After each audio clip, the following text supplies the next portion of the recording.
దేవుని వందనాలండి. అయ్యగారికి అమ్మగారికి వందనాలు. తన పేరు పాల్స్ అనండి, నారాయణపురం నుంచి వస్తున్నాడు. మరి తను తాగుడు వ్యసనంలో ఉండే 10 సంవత్సరాలు మరి తాగుతూ ఉండేవారంటండి. మరి ఎవరో చెప్పగా యెహోవా గిద్దల మందిరానికి వచ్చారు. ఇక్కడ రాకముందు ఎన్నో చర్చలు ఎన్నో సార్లు తిరిగారంటండి. మరి ఎక్కడైనా తన మనసు మారలేదంట. మరి యెహోవా గిద్దల మందిరానికి వచ్చిన తర్వాత వారాలు చెప్పారంటండి. వారాలు తిరుగుతుండగానే దేవుడు మరి మార్పు చెందడం, మరి రోజు తాగుడు వ్యసనాన్ని పూర్తిగా దేవుడు విడుదల కలిగించారంటండి. దేవుడు గొప్ప కార్య పక్షంగా చేశారు. దేవుడి సాక్ష్యాన్ని దీవించి ఆశ్రయించారు.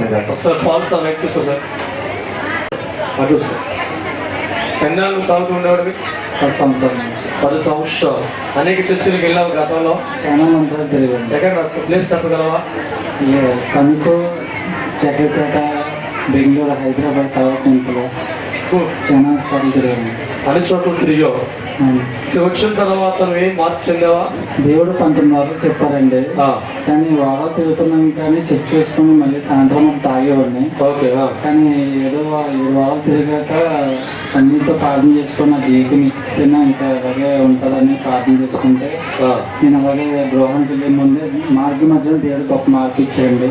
దాని మీద వెట్టపుట్టేలాగా నాకు దేవుడు. ఓకే, చూడండి, 10 సంవత్సరాల నుంచి అనుకోక తాగుడు బానిస అయిపోయాడు. అందులోంచి బయటకు వద్దామని రాని పరిస్థితి. మానంతా అనుకున్న సాయంత్రం వల్ల ఆ పరిశుకులు వెళ్ళారు. ఇంచుమించు హైదరాబాద్ నుంచి వైజాగ్ వరకు అన్ని చర్చలు తిరిగేస్తారు.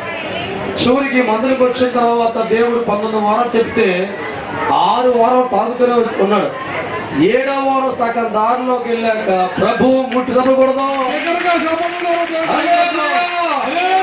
ప్రభు ఆత్మ వెళుతుండగానే తాకి పరివర్తన కలగజేశాడు. ఈ రోజు నుంచి తాకుండా మానేసి ఇంచుమించుకుడు సాయంత్రం పాటు శుక్రవారం వచ్చి దేవుడి పని తాగు నుంచి విడుదల, దేవుళ్ళలో బలపడే అవకాశం కలిగించారు. మరింతగా బిడ్డ వాడబడిన గాక.